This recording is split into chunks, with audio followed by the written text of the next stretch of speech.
L'exécution de l'hymne national et la prière ont donné le top de cette conférence politique de la plateforme Union des femmes bâtisseuses du Gabon, en abrégé UFBG, à l'occasion de la célébration de la Journée nationale de la femme gabonaise sous le thème L'engagement politique des femmes. Créée le 13 mars 2025, l'Union des femmes bâtisseuses du Gabon, plateforme politique, a pour mission de soutenir la politique et les actions du numéro 1 gabonais, Brice Clotaire Oligui Nguema, président de la République, chef de l'État, chef de gouvernement. L'engagement politique des femmes. Parce que la politique, oui, c'est bien beau quand on dit à la télé, il faudrait que la femme gabonaise s'imprègne de tout ce qui se fait en politique. Donc voilà pourquoi aujourd'hui, avec l'Union des femmes bâtisseuses du Gabon, qui est née le 13 mars 2025, voilà, c'est une plateforme politique qui soutient les actions du chef de l'État, qui soutient également l'engagement politique des femmes. Voilà, donc c'est tous les partis mélangés, opposition, PDG, tout ça, la UDB, c'est toutes les femmes parce que nous parlons de la politique, l'engagement des femmes. Voilà, parce que tôt ou tard aussi, il y a d'autres femmes parmi nous qui vont se présenter. Donc c'est souvent important qu'on parle de politique. Voilà. Donc aujourd'hui, nous sommes là pour cette conférence et je remercie nos éminentes intervenantes. Voilà, je remercie toutes celles qui sont là et les participantes également. Donc... Alors moi je me dis, c'est tout un autre monde, vraiment toute une autre découverte. Et donc voilà, je vais à l'Assemblée, donc on commence le tour et je me retrouve non seulement députée de la transition, mais je suis aussi nommée deuxième vice-présidente de la commission des lois, donc des affaires administratives et des droits de l'homme à l'Assemblée nationale de la transition. Donc c'est un autre milieu. Avant, je voyais l'Assemblée de l'extérieur, on pense certaines choses, mais une fois qu'on est à l'intérieur, les choses sont différentes. Avant, on perçoit les choses autrement. Et par la suite, le prédécesseur, moi, je fais de l'analyse politique, c'est-à-dire j'évalue les actions politiques. J'évalue, je contribue, je propose, mais je ne fais pas de l'engagement politique électoral. Donc, ce que je vais dire va être un peu différent parce que ce sera un peu plus pédagogique. Vous savez, la politique, c'est une organisation sociétale. C'est une science qui permet de gérer la société, tout simplement. Et ceux qui subissent les actions politiques, ce sont des citoyens. Un citoyen, c'est une personne qui naît dans un territoire donné, qui a la nationalité et qui a un acte de naissance. Femme, homme. Si tu as un acte de naissance, sache que tu es obligé de subir les décisions prises par ceux qui font la politique. C'est pour vous dire que vous n'avez pas le droit, vous avez l'interdiction formelle de vous mettre en marge de la politique parce que vous avez des actes de naissance. Vous comprenez ce que ça veut dire? Si j'ai un acte de naissance, je suis contrainte de subir les décisions prises par ceux qui prennent les décisions publiques. Pourquoi on organise des élections? Une élection s'organise pour décider qui va prendre des décisions pour public. On appelle ça la politique publique. La politique publique est différente de la politique privée dans la mesure où la politique publique permet de prendre des grandes décisions. C'est la politique publique qui décide de construire des routes, donc qui encadre le rôle, je vais essayer de diminuer un peu mon français. La politique publique permet d'encadrer la façon dont l'État doit organiser le pays. L'État a des missions primaires, construire des routes, des écoles, des hôpitaux, tout ce qui est infrastructure publique, tout ce qui est nécessaire au bien-être de tout le monde. C'est l'État qui décide. Mais si dans l'État, il n'y a que les hommes, vous pensez qu'ils vont décider pour vous? Ils vont décider en votre faveur? Non. Là, on n'est pas dans un conflit de genre. On est dans une nécessité de subsistance. Donc, pour notre bien à tous, pour moi, mon bien en tant que femme, il faudrait que je participe à prendre des décisions publiques qui vont me conforter dans mon rôle de citoyen. Voici pourquoi les femmes, je nous interdis de dire que la politique c'est pour les hommes. Je nous interdis de penser que la politique c'est le mensonge. Je nous interdis de penser que la politique c'est juste pendant la période électorale. Non, la politique est une science d'abord. Pour faire de la politique, tu es une femme politique. Aussi rapide, hein? J'ai appris. Et arrive, nous tous. Merci. La conférence politique tourne autour de l'engagement des femmes en politique. Alors, ce qu'on peut retenir aujourd'hui, c'est que la femme doit s'engager en politique, elle doit être audacieuse, elle doit se lever, pas seulement sur le plan familial, mais sur le plan politique, pour être au fait des actes de l'actualité, pour participer à la vie active, à la vie politique, dans sa contrée, dans son environnement.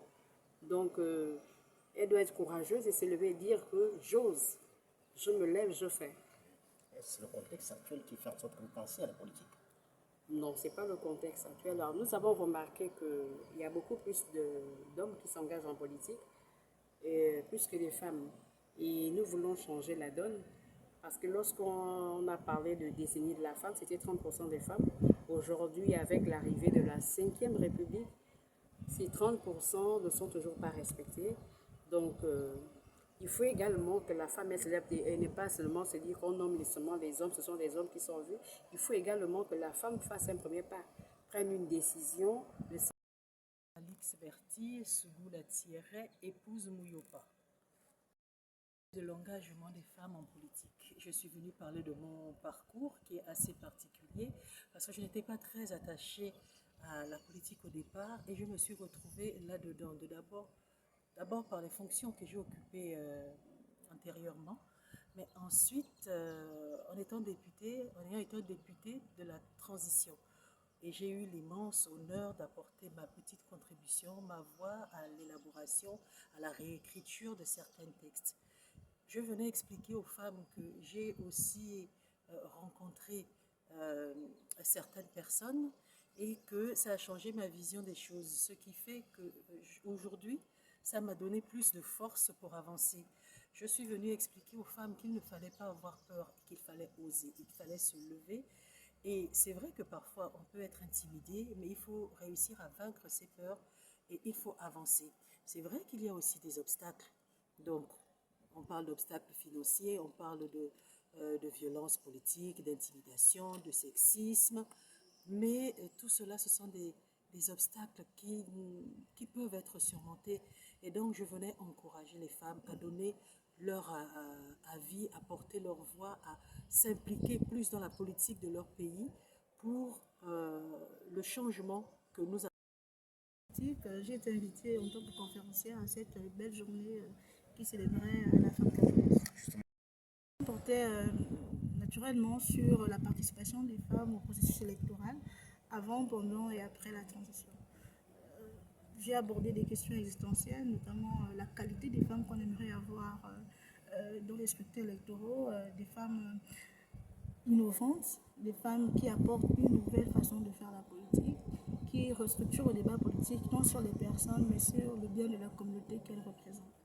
Donc, le plus important, c'était de rappeler aux femmes qu'elles ne sont pas moins citoyennes que les hommes, qu'elles ne devraient pas attendre une certaine reconnaissance vis-à-vis des hommes. Elles sont gabonaises du fait qu'elles aient l'acte de naissance. De ce fait, elles sont directement impliquées aux décisions prises en utilité publique. Donc, elles doivent forcément prendre part aux grandes décisions, donc faire la politique. Stacha Adego, originaire de Longwe-Yindo, et je suis dans le domaine de la cybersécurité. Alors aujourd'hui, j'ai participé à la journée de la femme et j'ai été très impressionnée parce que j'ai pu rencontrer des grandes dames de ce pays qui sont pleinement engagées dans la politique. Et ce qui en ressort de ça, c'est que nous, aujourd'hui, les femmes, nous devons avoir plus de place dans la politique. Nous devons nous engager, ne plus avoir peur. Et au final de ça, il faudrait que les statistiques changent demain. Parce qu'aujourd'hui, on se rend compte qu'on est encore quasi à 35% dans la politique chez les femmes. Donc, pour faire augmenter ça par rapport aux différents panélistes, j'ai été vraiment édifiée. Et là, je ressors de là avec une autre idée de la politique. Parce qu'on se disait que la politique, c'était seulement pour les hommes. Mais je me rends compte que nous, aujourd'hui, femmes, nous pouvons avoir une grande place dans la politique. Alors, est-ce que cela vous inspire de faire de la politique désormais? Oui, oui, je suis tout à fait, je suis. Bonjour messieurs, Est-ce que bonjour vous à tous. pouvez vous présenter? Je suis Karine Ngadi, je suis pharmacienne et aujourd'hui c'est la journée de la femme gabonaise. Donc j'ai été conviée à participer à cette causerie, cette réunion qui réunit les femmes gabonaises qui ont des ambitions, qui ont une vision. Donc je suis très très contente parce que les échanges sont vraiment très enrichissants et je pense que les réunions comme ça, les causeries comme ça vont se répéter de plus en plus afin d'édifier et les femmes et nous-mêmes, nos filles, que tout le monde vraiment puisse s'engager.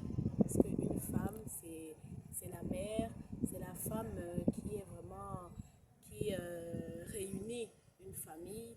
Donc vraiment, c'est une très belle journée et je souhaite à toutes les femmes bonne fête de la femme gabonaise. Mais quand même, quelque chose a été au centre de cette journée, la femme gabonaise et les aspirations politiques aujourd'hui.